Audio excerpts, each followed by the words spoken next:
episode of Dying with Diabetes in America. I'm Michelle Robinson, and my host is back, my co host, Myke. Say hi, Myke. Hey, how, Yep. how have you been? It's been a while. It's been a while. It feels like it's been a while. It was. We had Danny step in for you last week, Mm-hmm. and he's smashing, absolutely smashing. Mm-hmm. And yeah, so Well, I feel it's like it's not even a fair competition because he actually has diabetes and I just fake being concerned for you and your diabetes. So it's like yeah, a whole different level of, you're, you know, you're awful, commitment absolutely to awful. this. Yeah. No, Danny's great. I love him. Oh, he messages me every single morning, Mm-hmm. Good morning, how's your day? It's like, God, Yeah. adore him. Uh, who But who yeah, knew that when you finally found a guy to love you, he was going to be a gay guy? Who knew that? I knew. Come on. Like, I totally knew. I mean, we can't lie. I Yeah. knew the hag part was going to come in at some No, time. it's all the emotional stuff you ever wanted with none of the sex you ever needed. There you go. None of the sex I ever wanted. There you go. It's It a is perfect a relationship. win, win, win. Yeah, Yes. yeah. Yes. I love that. I like that. You're like, yes, gay marriage should be legal because I want to marry a gay man. I don't think there should be anything wrong with that. I mean, You're about to throw a whole new mess up in there. Yeah. I love it. I absolutely love it. And yeah, Mhm. yeah. So That's how I'll speaking, golden girls it. speaking of amazing guests, who we have today? This week we have Ron Snider, and got to meet him. Not got to meet him. Got to Mhm. talk to him a little bit. I was going to say the name sounds familiar. Is he perhaps a member of the Dead Pancreas Society? He is. He Okay. is. And Okay. Danny. Danny's a networker. Danny's a boss like Hmm. that. Yeah. So I put a message out there just because I've offered it a couple of times, and I get wishy washy. Like, yeah, I'd be on there, but. Hmm. And last week I had Sherika Levere on. She was the first person when I put that out there. She was like, me. Hmm. All right, I like that. And Ron was right behind her Hmm. offering. And so I love this. I want more diversity and what have you, and hearing about different ones' stories. And I love that the Dead Pancreas Society really gears it for that. So we're going to bring him on. Please say hello to Ron. Hey, Ron. Hey, How you doing, sir? I'm good. How are you? Pretty good. Yeah, I don't know what Michelle's complaining about. I think you have a wonderful voice. I did So, not say you yeah. had a bad voice. I said you had a All the deep terrible voice. A things. deep. Yeah. I've changed sexes for you now. So Myke. So Fair enough. anyhow, Ron, I love it. I told you his beard was gorgeous, Myke. I don't think you mentioned that. No, I think it was just insult, insult, insult, and now here's Ron. So He's got yeah, a I'm happy. ZZ. I can see. He has a beard that I'm envious of. So yes, right out of the gate. Yep. And Ron, where are you coming from? Where are you living right now? I'm up in Winnipeg, Manitoba, Canada. Oh wow! So Nice. he has a great voice. He has a great beard. He's obviously musically inclined, and he's polite. I mean, he's everything. I'm Yeah. not. I do try. So since you're up there, Ron, let me ask you. Obviously, I have a couple of friends who are Canadian, and they have a little bit of joy when they just look down below them and see the dumpster fire we have going down here most of the time. How was it for you this past week? Just kind of watching us tear ourselves apart down here. Have you been enjoying it? I've been following it closely. Yeah. Because what happens down there really affects us. Yeah.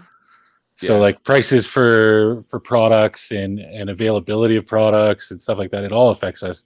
Whoever runs how well your president gets along with our prime minister. How could he not? How could he? Oh God, that man has a beautiful smile. Well, I think everything got rough for Canada when Trump's wife But no, Melania when was that drooling all dumpster over. fire- Yeah. that You sent your dumpster guy fire down in here. He's just too himself. handsome. He's too handsome for politics, Ron. He was looking at Melania going like, "Don't look at him. Don't look at him." Mm. You know what's happening. But whatever. No, I agree. And Could be why our relationships have soured a little bit over the last 4 years. Very much. Yeah. when you have an angry toddler as the president of your country, Mm-hmm.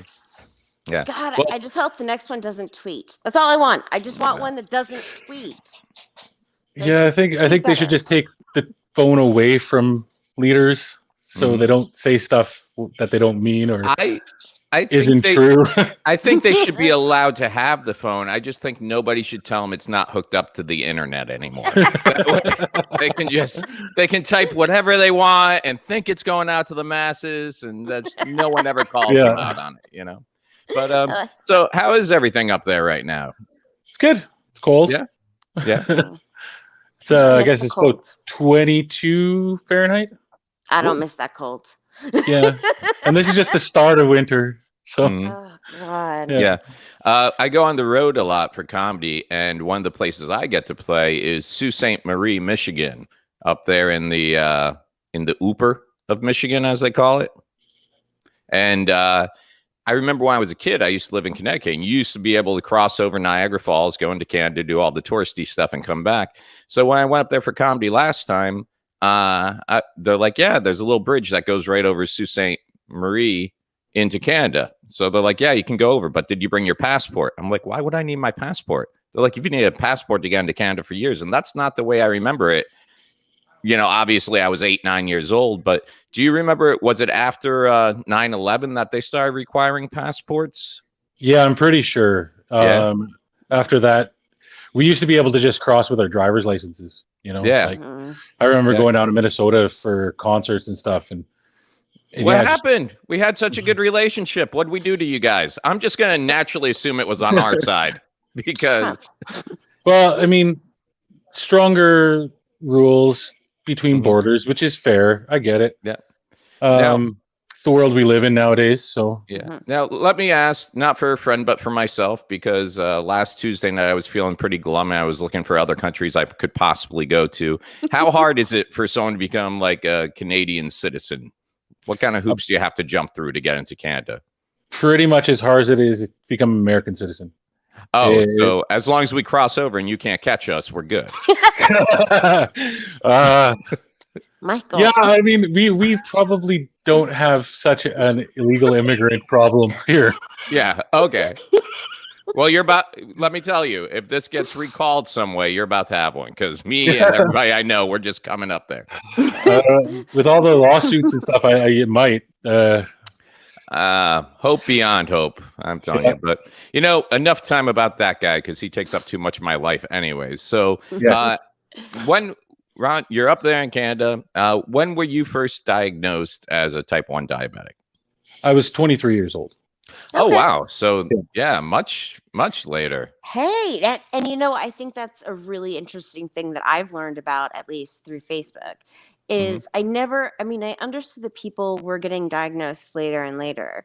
You don't understand the wide range of ages. I mean, and it's not like I met a woman whose husband was diagnosed type 1 after he had an awful car accident and like tore apart his pancreas, basically. But then you hear about like the latent, and I think that's got to be. So what tipped you off? I mean, 23, you must have been having an awesome time. And I was living at my brother's place in his basement, and I just noticed I was drinking a lot of liquids, and then I got really sick, and I ended up in the hospital and in a coma for 3 days. Wow. Blood sugars wouldn't read on their meters. Now, did you? Was there a history in your family? Did you have it on either side? Nobody in my family has diabetes. Another one of those just diabetes. Wow, Yeah. Another one just those rare. Congratulations, you're the unicorn. You're special. You won. We're gonna give you juvenile diabetes at 23. Never see it coming. Yeah, they figured it was a virus that just decided to cause my immune system to attack the beta cells in the pancreas. Okay. And We've so, heard yeah, viral as things before that people have experienced different, bouts of illnesses and it's just ruined their immune systems. So, I mean, we've heard that before. And I think that's really interesting because the fact So that they still can't tell you is something that pisses me off to no end. It's yeah. like they can't tell you what caused the reaction. It would just be nice to know. So 23 years old, you're living in your brother's basement. You start drinking a lot of fluids. You find yourself getting sick. You end up in the hospital, in a coma for 3 days. I'm gonna guess, were you like 23 living in the basement because you're a musician and you were still working on the dream of having the band come together and everything, No, or I what was wasn't even going a on? musician there. I didn't Oh pick up. no! I didn't pick up playing until I was 26. Wow, 25, you 26. wait Wow. later in life for everything, to get diabetes, to learn a skill. I like you. I That's admire that. awesome. Don't rush into anything. Take your time. See what works for you. I Yep. like it. So, what were you doing at 23? Were you in college or just figuring No. out life, poking No, around? I was just, I had my kid Living. was 1 years old, Mm-hmm. and Aw. so like just working to pay my child support to his mom and Yep. and give him a place to come over to, and that's what I tried to do. So it was the perfect time to get a life-changing illness. What you're saying? You're like, I was living in a Oh yeah. basement, trying to support my kid, and then all of a sudden, hey, the most expensive disease that won't kill you but make you live long enough to pay for it weekly. So it's Yeah. not as expensive up here to be a Oh, diabetic because that's we have like pharmacare, which is Mhm. a federal program for drugs. So once you reach your deductible, Mhm. everything is free. Wow. Okay. And so like, but I mean, you're still paying, and we pay less for insulin too. I should throw that out there. Just kick Like for Michelle while she's example, down. yeah, I'm sorry. I know I feel so bad for you guys, but like Oh. for example, Don't tell I him. used- I went to go pick it up. They ran it wrong, and they tried to charge me $2,400. Michelle, do you see the difference? Do you see the Wow. difference? For the past 10 minutes, Ron and I have been going back and forth, and I've been throwing little fun, friendly digs.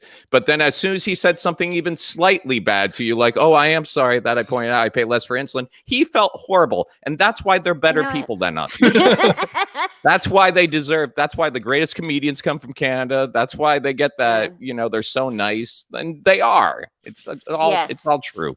No, it is, and it's very sweet to feel bad for us, especially with the Well, I pumpkin appreciate headed- that, but I'm sure you, like most Americans that I've actually met, are nice too. It's just Well, there are bad apples in every country. Yes. Most of the time, Yes. it's because when we meet a Canadian, we're on our best behavior, trying to prove we're not one of those Americans you've heard about. But we all are. So 23, you find out you have this. Fortunately, you live in a country where the healthcare isn't going to put you into poverty by having this disease. How big? Close, but yeah. I mean, when you're 23 years old and you have to spend $400 a month just to live until Right. you reach your deductible of $2,000, That's you true. know, Yeah, it's still 6 months of penny pitching to just do it, yeah. and then And finally you can stockpile, and then Uh, but that stockpiling screws you over in the end because then you're not paying your deductible off sooner, and then you're paying out of hand, and yes. right. it's just a vicious cycle. Luckily now I have really good insurance, so I don't pay a cent now. That's Nice. beautiful. It's really nice. It's the first time in my whole entire life that I've never had to worry about it. Oh, It's wow. all That's awesome. 100% covered between my benefits and my girlfriend's benefits, and Wow. it's So you can super. just focus. You can just focus on the diabetes itself now, and not worry about all the stress that the financial brings to it. Exactly. Yeah, And- and which has allowed me to actually consider getting a pump. I'm in that Yeah. process. I've got the Libra, like, I got the The Libra. little Yeah. zoom. Yeah. The Zoom. So- I got the Zoom. Okay. and that's a life changer in my opinion. Yes. I mean, before I was just guessing. Now I actually know what my blood sugar is doing at any one point in time, and it's great. Mhm. I would like to have the Dexcom with the alarms, but Would I'm love not to there have yet. the Dexcom. Yes, and it's so expensive. I mean, just down here, like with no insurance, paying out of pocket, Dexcom's $1,500 a month, and that's for all the supplies. That's for the sensors, the transmitter, everything. It's $1,500 a month if I wanted one. And really? Hmm. I mean, That's and crazy. that's Like when you're already paying like a car payment for your health insurance every month as is. So It's just are you saying you just recently got the Libre? I've had the Libra for a little over a year Okay, now, so and since it's a life changer. you were Mhm. 23, you were really just doing the Lancets and tests, and that was it. And for a while there, I didn't test very good. I didn't really. I would go like a day without taking my insulin. Like I was not a very good diabetic. I was going to ask Um, you, being 23 and kind of already, a lot of the type 1s we talked to found out when they were young, so it's the only life they knew of, or they found out in their teens and, learned to be responsible. But I got to imagine, I'm thinking of me when I was 23, and I was already set in my ways. And just to turn 23 and be told, hey, this is now the procedure you have to go through every day. I was going to ask, was there a learning curve, or was that tough to get on oh some yeah, sort of system? Yeah. yeah, it was very tough. I mean, I'm. It's hard to remember now. It's so long ago. Like now, it feels just second nature to me. Yeah. But yeah, it was a big change. Like you go from being able to eat a bag of chips and drink a 2 liter of Pepsi in a night to having to drink Diet Pepsi because I still eat Counting the it bag of out. chips. I sit there and I try to count it out, like, and it says 15 chips, and it's like, well, what about the ones that are broken? when can I put enough together that makes fun? Yeah. I try to judge by like half the bag. If one of those regular sized bags, half the bag should be a good stopping point. Sometimes it doesn't work. No, I like that. No. And then you're But- like, well, if I don't finish it, they're gonna go stale, so I gotta dig into that other half. Those bag clips don't do anything.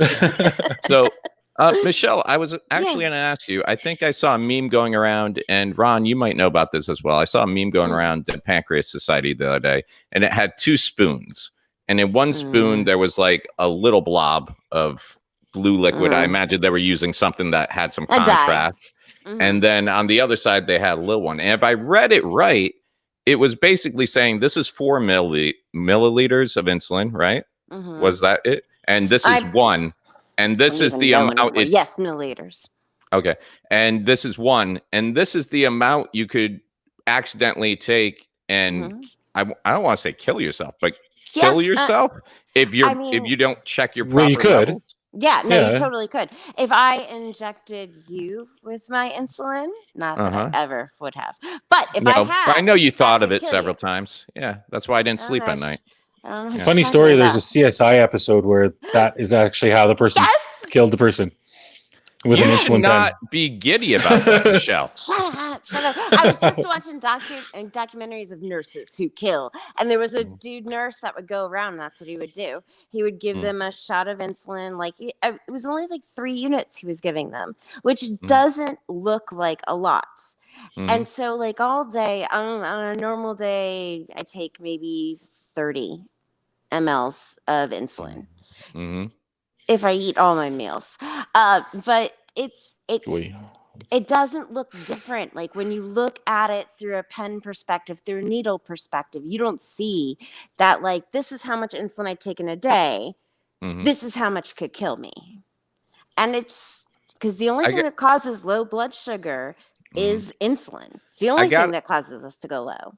I gotta imagine that's one of those things you just kind of have to, for lack of a better word, force out of your mind. Otherwise, you won't be able to deal with the pressure of it every day. It's kind of like when you're driving a car and one day you just realize you're like, this is like 2 tons of metal that if I jerk the wheel this way, I could end my life and everybody next to me. But if you thought of that every second you were driving, driving would be the most stressful thing in the world. Kind of like with the insulin. I imagine if every time you thought, oh my gosh, this little drop is all it takes. So I was kind of like thinking, who's in a mood putting out that meme today?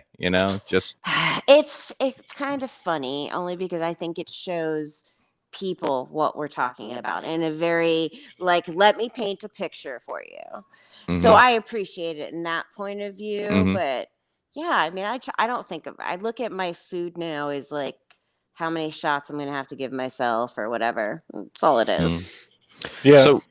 So Ron, when I was asking about the Libre, because it shocked me that you said you just moved to that like a year or two ago, and then when you said 23 was such a long time ago, I was putting you like early 40s. I was putting you like early to mid 40s, age wise.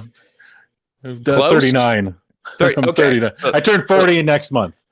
So Well, very close to 40. Congratulations. Yeah. So that just shocked me that you went so long without moving over to something like the Libre. Was it just something with the insurance that you didn't want to deal with, or was it not wanting to learn the technology, or what was going on? Well, I mean, the Libra just came out, not like in Canada, anyways, like 3 years ago. Oh, So- really? Yeah, no, it's not I mean, it even same time, maybe a little bit before here, but it was improved over in England for a while. Yeah, we had the And then it 14-day just- sensor before you guys got the 14-day sensor, Yeah. but you guys had the 10-day sensor before we had the 14-day sensor. Mhm. It's Yeah, because The pissing contest. yeah, exactly. when I met Michelle back in 2000, she was already hooked up to a pump. So I was just kind of wondering what kept you from becoming a cyborg.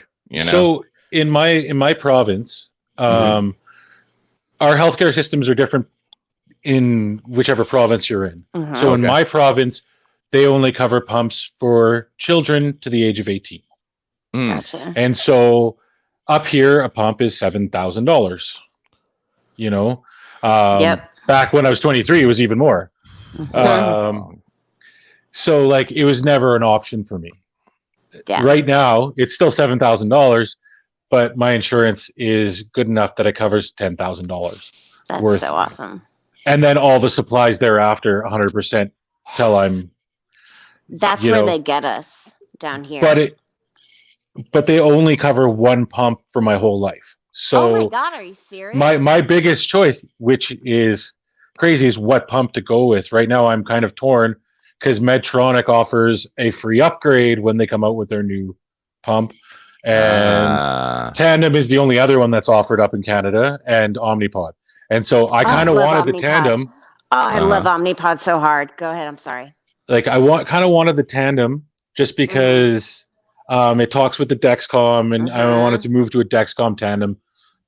Yeah, But, the control IQ and what have yeah. you. Well, we don't have the control IQ here yet either, but we will within the next year, and that's something that blows my mind, that I could have something that will take care of my diabetes basically for me. And you don't have to think about it. You have to be careful with lows. Yeah. Though. I've heard from a couple of people it's funky. And But, lows are something I'm terrified of, and I always have been. So I kind of always run high. Like my A1C is 8.3. Oh wow! So that's not that bad, but it's not that bad. I was used to be 14 when in my late 20s. So I was 12. I was 12. Much better. I was first diagnosed. So it's one of those. 12% sucked, but I go through a lot of lows now, and it is real. I mean, I think it's the scariest thing because it's not. It's something that'll stop all your motor function all at once. Like, it's something that'll kill you instantly. Yeah. Like the way I always looked at it, highs will kill me slowly, lows will kill me instantly.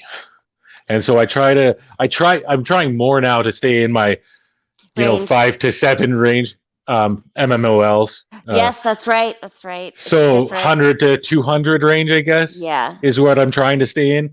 But I have dawn effect every morning, so I tend to wake up and my blood sugar is already skyrocketing up to 10. Yeah. So that's like, that would be around 200 to 230. I was going to say 200. Actually, 10 would be 180.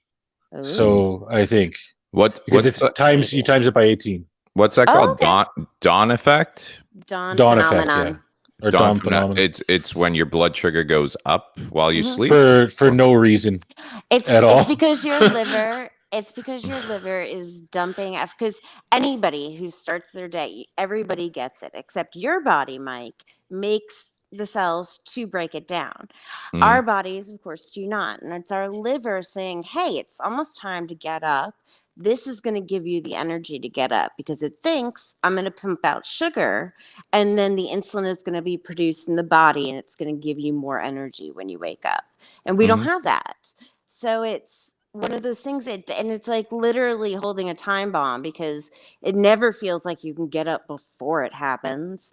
So the most we do is we start the morning by chasing a high blood sugar because it's just our body. It's the same reason why, like, I've learned a lot of different things. Like, if you eat only protein, your body is automatically going to turn some of that protein into glucose. It doesn't have anything else to churn it into or anything else to make glucose. So it puts it out because it, again, thinks you need that for energy. And it's interesting and it sucks because it's like, well, okay, screw you, 5% of my pancreas that just decided to, then my liver, that's coming after me. Can't get away from that. It's wrong. It's wrong. Yeah, it feels like you're always constantly fighting your own Yes. body to try and stay within this perfect and to even just feel good because you don't feel good when you're 12 or I guess 200 or 240. I really You know. appreciate you just doing the math for me. I'm like, Doing it quickly off the top of my head, but it no, doesn't you're always work. rocking it. But So, when you wake up like that, your whole day just feels yes. like shit. Like you you just can't do feel anything. yeah, and it makes it so hard to even go to work. And I work a full-time job. I'm lucky that I do maintenance in an apartment building that I live in, so I don't have to. Right. I It's not a can long I can take care of my travel, or it's stuff. like, So I don't feel good. I'm going to go back up to my You're place like- real quick and take yeah. care of it. You're like, My I was bosses working. I was are working from home long before this pandemic. yeah, basically. Except I deal with 145 people. People. So yeah. Oh my God. But yeah, like it's just when you wake up like that, it's just rough, and Yeah. it just makes for a rough day, and then you end up having rough weeks, and yeah, It just and like I also suffer from diabetic neuropathy, so I've got severe pain in my legs and stuff, and loss of I'm feeling and interested. stuff, and it's I just started suffering from neuropathy. Like literally just had to call my doctor because I'm like, what the hell is going on? I'm sitting there staring at the bottom of my feet because it's in my toes and like the bottom of my foot. And I'm like, why does it feels like somebody is literally slowly sticking in hot needles and just inside your foot. What is it that causes neuropathy? Like, what's going on? Is it nerve damage, or what's actually it's happening? nerve damage caused by like high blood sugar. High blood sugars. Yeah. Yeah. It is from when I was in my 20s and I didn't take care of myself. And so now I've been paying for it for the last, I've had it since I was about 25. So Yeah. it's, Well, wow. on the bright thing, you got a job that doesn't require you to walk around to 145 different Oh, no, wait. yeah, I'm lucky. I have very understanding bosses too. So That's if I am feeling unwell, Yeah. I can take the day off.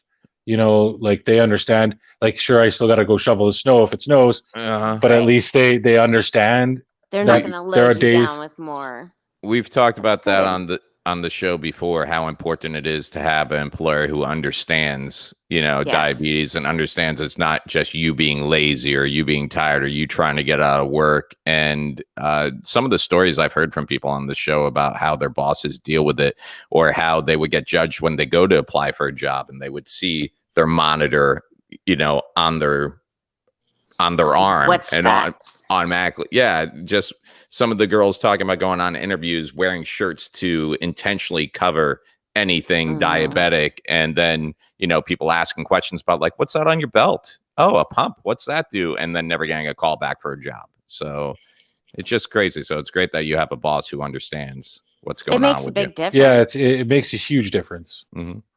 I loved that with any job that I'd had, that an employer was caring enough to, or see it. Sometimes other people will see your low before you see your low.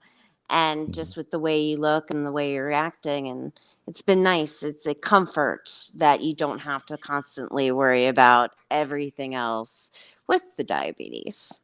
Yeah. So that's good. So as far as social life and everything up there, you said you got your girlfriend now? Yep. Yeah, me and her have been together for 10 years. So Oh, Oh, congratulations. Yeah. Yeah. And is she by chance diabetic at all? No, Or no. no? I don't think I could handle living with another diabetic. I'm there with you. Then no, we don't need to be in twos. I'm Just even sorry. the cost alone would probably bankrupt you. The Yeah. phone calls to the doctor's office for the Oh, prescriptions the doctor to go to the appointment. pharmacy, and it's horrifying. No. Is she good at dealing with all your high and low moments and understanding that a lot of times when you're in a mood, it has nothing to do with her. It's just how you feel that day. Yes, and no. Okay. But 'Cause, I like to say it. Michelle and I had dated for a while, a long time ago, and she had told me at one point, she's like, just so you know, I'm diabetic. So when I have highs, I get in a mood. When I'm low, I get in a I get mood. And then, of bitchy. course, once a month, I get in a mood. And then I caught her when none of that was in effect and found out she just wasn't a nice person. Yeah. Yeah, You no. think you're so funny. No, Kendra puts up with all my stuff. I don't really suffer from the high crazies and stuff like that people get. I don't really get that way, but when I'm low, she'll run to the kitchen to get me my sugar, get something So, sugary, or when you run say to the store. low, how low do you mean? Like, because I can say low, and I mean I'm needing help when I'm in the 30s. So the lowest I've ever been would have been 24. Oh God. Yeah. And I couldn't talk, and so I just like, Kendra, get me sugar, Kendra. But it was You coming just look at out. them and you're like, come on. And so luckily she went and got me what I needed. Like she That's does good. that for me. She'll go to the store to That's get me the great. stuff. And I actually, mean, with the COVID and stuff, she's been doing all our grocery shopping, so I don't have to put myself at risk in the stores and stuff. So Let me ask you about that while we have you, just kind of off the diabetes topic. How are you guys handling COVID up there? Like, what's your country like now, 8 months, 9 months later?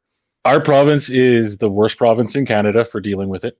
Really? Our premier is doing a shit ass job, and unfortunately, we're actually going into lockdown again on Thursday. oh So wow. Seriously. So closing down everything except for schools, which makes no sense to me. I don't understand that either. Like, I mean, I have my kid home e-learning, and I love her, but we also don't have an e-learning system for children in place here. Unfortunately, like they don't have it. It's wow. They try to do something, but it's just not enough people have computer access or internet access, or like. So especially the rural areas. Yeah. I don't know. My kid's 18. He's done school. He got forced graduated last year, and we're taking it. But yeah, it's so I don't know. I just hear from my friends that have school age kids, and I have a couple of friends that are teachers, and it's rough, and that's where most of our outbreaks are. But like we're up to, I think today we had 300 new cases in our province. So like, and we have the population of Manitoba is 2 million people. Oh, okay. So we're getting about 300 a day. Oh my gosh. We're at about 100 for death. What is it do you feel that the other areas in Canada did better that your province didn't do? Did you guys not go into a mask mandate? Did you not lock down long enough, or what? We locked down. We were down to 0 cases during the summer.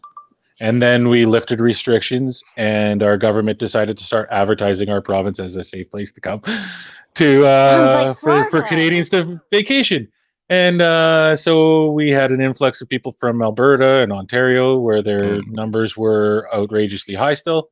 And it came back, and then they opened up the bars, and we had one guy here that infected 300 people in one night, like going to bars and stuff. That's kind of what happened in Florida when New York became like the epicenter. A lot of New Yorkers, have vacation homes in Florida. So a lot of them were thinking, oh, well, I got to get out of here. And they didn't realize you're bringing it down to us and with us. And then so many people were fleeing New York, and the real estate market in Florida went up because people were moving from New York, finding out that they've paid X amount of dollars to rent an apartment in New York City for the past 6 years when they could have a 6-bedroom house on a lake in Florida for that price. So now I got all these New Yorkers moving in next door to me too. Plus they brought the disease. I'm like, maybe I'll just go to New York where it's like Walking Dead and I can finally get an apartment. Like, yeah, I'll die, but I'll have a place to myself for a while. You can get a place in the Upper East Side, Yeah. be able to afford it. So they finally announced, and that's got to be hard for them to go back into lockdown when you thought you were. Oh, it's gonna be interesting because like that means everything is closed down except for essential services, basically, and they're doing it for a month, and so. Wow. Now, that's what was it like for you guys? Like here, they put in, extra benefits and unemployment and extended some federal funds and stuff like that. But with your job, I imagine since you work on site, you're still able to do your job. But that's I'm considered essential too. So okay, but yeah, so that's awesome for you. But at the same time, did you have a problem with people not being able to make rent while the first lockdown went into play? Oh yeah, I mean that's been a big issue. Our government made it so that we couldn't raise rents, and that we couldn't kick anybody out for not paying rent, which is perfectly fair. Yeah. Luckily, the building I take care of is a social housing building, so it's a low income rent geared to income building. So I have, and it's 55 plus, so it's all my tenants are over 55, either on EIA or CPP or retirement pension. So you could take them if you had to. Yeah, I got you. Yeah, that was the weird thing that happened with our government. It was, here we are, the United States, but first it was the president saying he had full control of the situation and I get to call the shots. And then when they're like, no, you don't get to call the shots for every state. And then every state was doing something a little bit differently, and which doesn't work well because, a lot of these states, you can drive 10 minutes and be in another state. So like a lot on the border towns, it's like you're locked down, no bars, and then people just drive across the state line, drive back. And the other thing was a lot of times when it came out to helping people with their rent, they were only helping people who were in government subsidized homes. So they're like, hey, look, because we're the government, we subsidize your programs. You can't evict these people. But then there were other people that rented in just basic houses or apartments or private renters, and they had no real protection from being evicted. And then I think it was 2 months ago when a lot of those protections were just lifted. Yeah. So I don't know.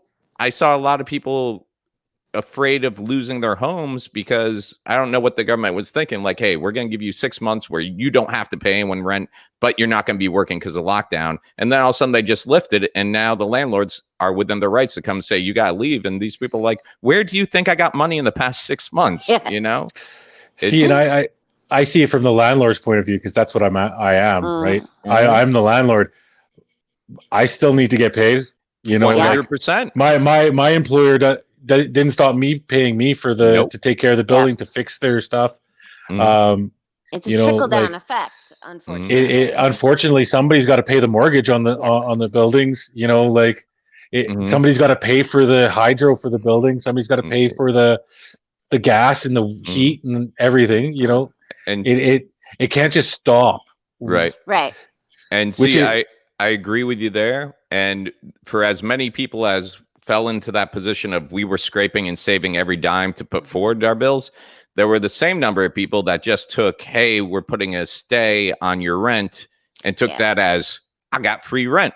So when they started getting those government checks in, you see their Facebook and social media of the stuff they're buying. I'm like, that wasn't for you to go out and get a new Xbox. That was for you to save to give to your landlord when the time comes. I mean, not everybody thinks like that. I had the same thing with our mortgage companies. It was one of those things that was like they gave relief, and that's great. But you're not giving great relief. You're giving me literally enough of what we lost in income. You're making me not pay for now, which is awesome. But then when we go back to pay, I know I'm going to have to add a few more years to my mortgage. So it's like, but it's okay. I'm willing to do it because they're not throwing me out on the street. So whatever you got to do to make it right for what you're having. I see a lot of the stupid Facebook posts too, like, oh my God, I got this and I got that and a new tattoo and blah, blah, blah, blah, blah, blah, blah. It's like, are you going to have your rent or your mortgage when you need it? Well, no. Yeah. And that's why certain people couldn't survive with diabetes. We have to money manage way too much. Well, and that's why I'm a strong supporter of like a basic income for everybody. Get rid of the assistance system and just give everybody a basic income.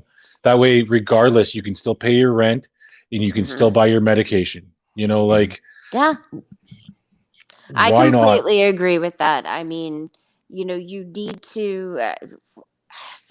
It makes me mad that everybody has relied so heavily on the things that they would get when they were done at the end of their lives, and now they're just living to like 100, 104.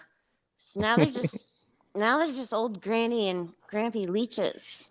Well, we have down here, I think it was Andrew Yang that was running on a platform of universal healthcare, and I had never, or not universal healthcare, sorry, universal income. basic income. And I never heard of it until he mentioned it. So I started reading into it, and I'm like, wow, that sounds like an amazing idea. And then it wasn't just in theory; they were showing where they do it, and it tends to work. And so I was all on board, and I thought it was funny when they shot him down and piled on. But then the first thing that happened when this pandemic hit is they're like, "Look, we're going to start giving you guys, or America, we got one check, we got one stimulus check." But all these other countries, it's like we're going to start giving you $1,000 a month, and it's not meant to make you rich. It's just meant to not have you worry about the basic essentials and keep money going into the economy while this is going on.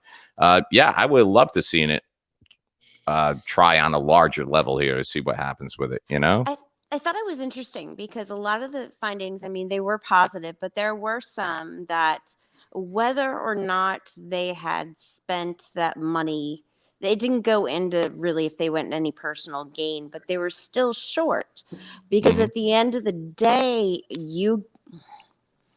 we scrimp where we can scrimp. And then it's like, okay, well, maybe I won't buy the 24 pack of ramen noodles because now I can afford a meal. And it's just, that's where you let the little bit of money go. We shouldn't have to fight for that. We shouldn't have to fight to scrimp to live.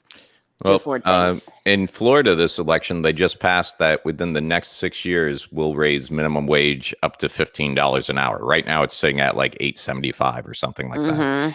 And people are flipping out about it. Obviously, small businesses are like, I'm going to lose my business. This is ridiculous. Large businesses are like, well, we're just going to raise prices elsewhere, which is, of course, the big fear of everything. But when you look back at what minimum wage back in 1950 compared to the price of cost of living and goods, it hasn't been a fair mirroring. Cost of living has gone way up, and we've still been nickel and diming it up. So I'm concerned to see where that's going to lead us here, in 3-4 years, especially in Orlando, where we just, due to COVID, our big industry is theme parks, and they just laid off another 700 people at Disney. They just laid off another 15,000 at Universal. So it's like, I live in a town that we rely on tourism, and we rely on having jobs at those tourism places. And I don't know. I think it's going to be, I think COVID's going to be not just health wise around for a while. I think the financial damage is going to be a long, long time coming. So I completely agree. I have a lot of friends who are in like production and sound effects and special effects. And they were talking about they're trying to extend the PUA, the Pandemic Unemployment Assistance. And it's really for those self-employed and what have you but when your whole job was you were producing shows and all these things for the public and you lose that, I mean, it's awful. I can't even think about the poor waiters and waitresses. It's not like they were making bank to begin with.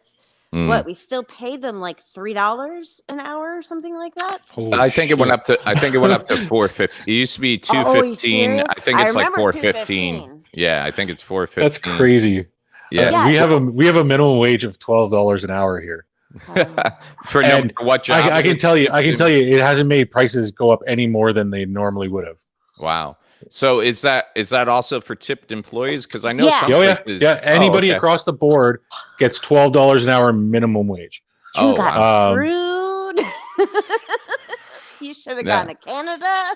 Yeah. Well, I always ask because when I went over to Iceland, we went to a pizza shop and we had a waitress, and I left money on the table, and she came running out after me. She's like, "No, we don't take tips here."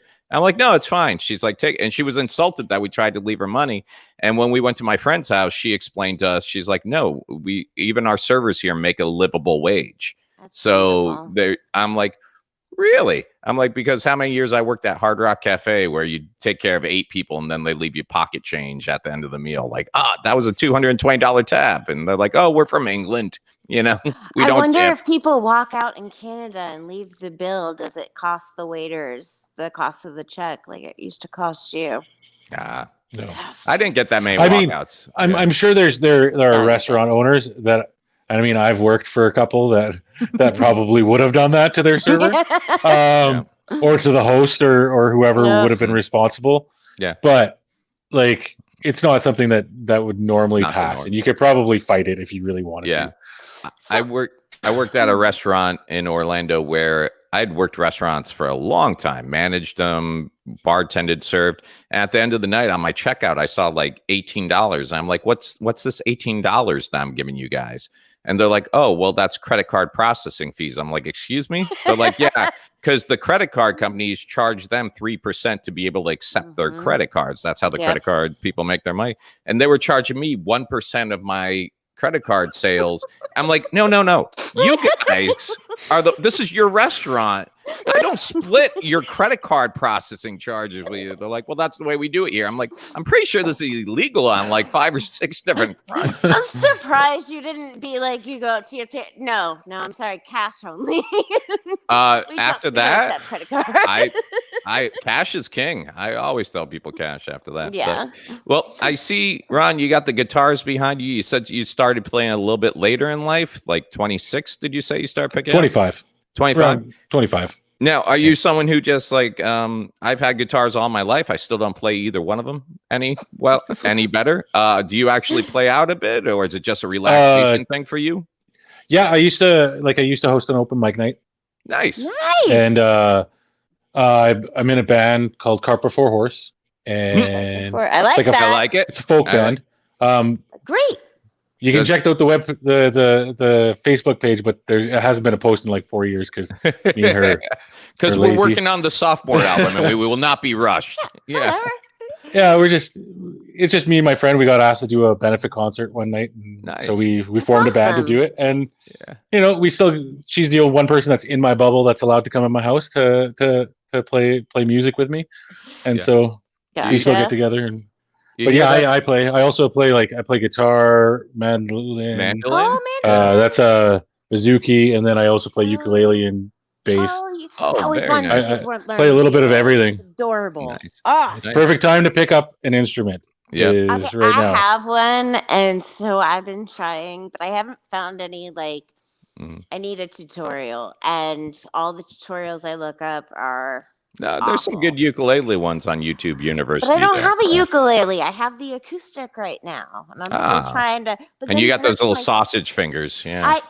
No callus. Yeah, it takes years to build up calluses on the tip of your fingers, which is also why I'm very glad for having the Libra, because try poking through a callus to get blood. It doesn't work. I'm on level 10. What the hell? My dad was a big guitar player. Used to play out in bars and everything, and he told me nights playing out on a Friday night when his callus would fall off. So he'd grab the super glue out of his guitar case and put it back on just so he could make it through the set.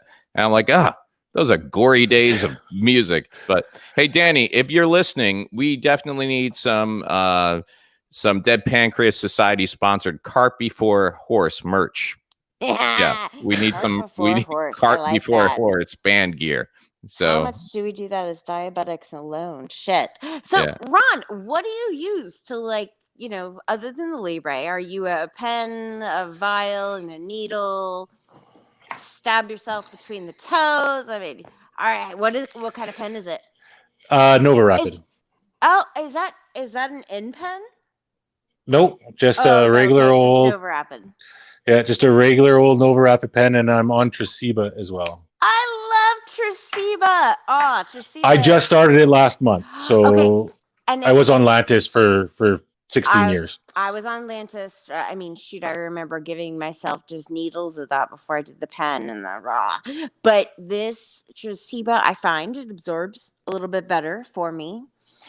Stupid people will tell you that it's supposed to last 48 hours or it can last 48 hours. So just always be mindful of that. But for me, it's never lasted I still 48 take it. I hours. take the same amount every day. So do So, I.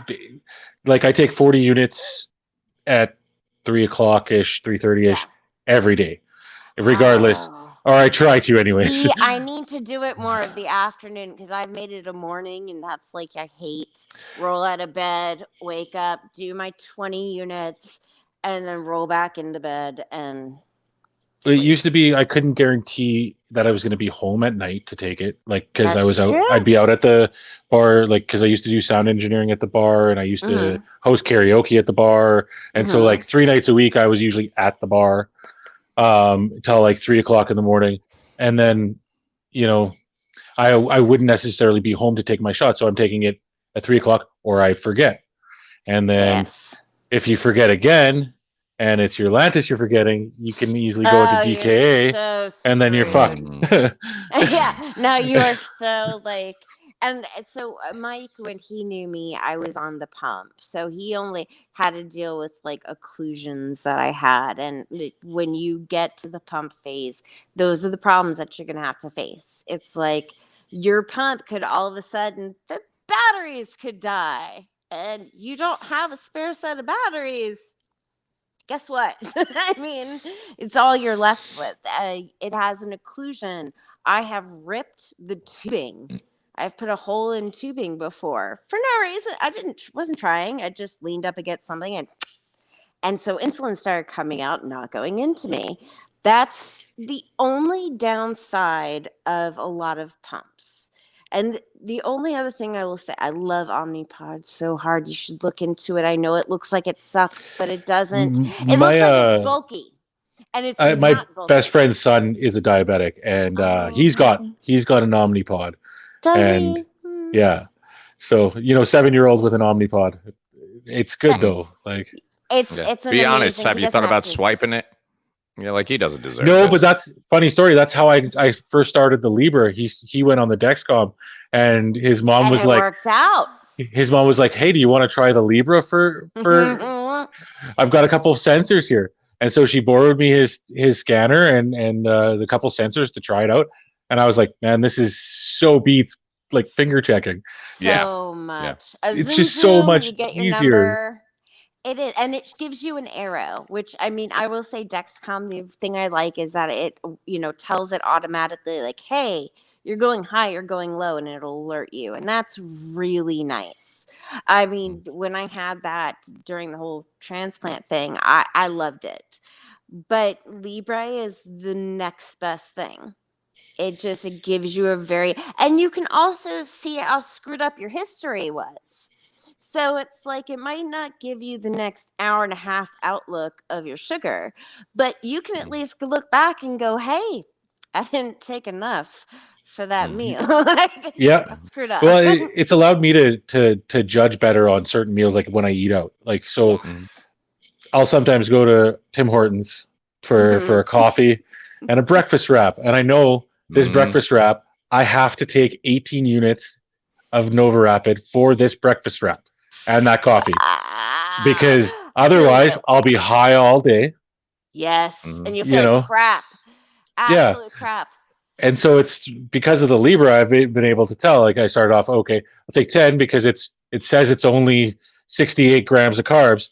Um, and then I'll take 10, and then it did. I was high all day, and so I upped it. I took 14, it was still high, but not as high. So I upped it again. So finally, I've got it.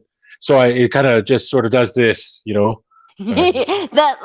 nice little Yeah. hill. The hill. You don't Yeah. want the mountains. You just want the hills. Yeah. I tend to be a roller agree with coaster that. most days, though. Oh To my be gosh. honest. I overcorrect like a son of a bitch. If I go low, like I will eat the refrigerator, and then I'm like, why am I 500 so many hours? Oh, that's.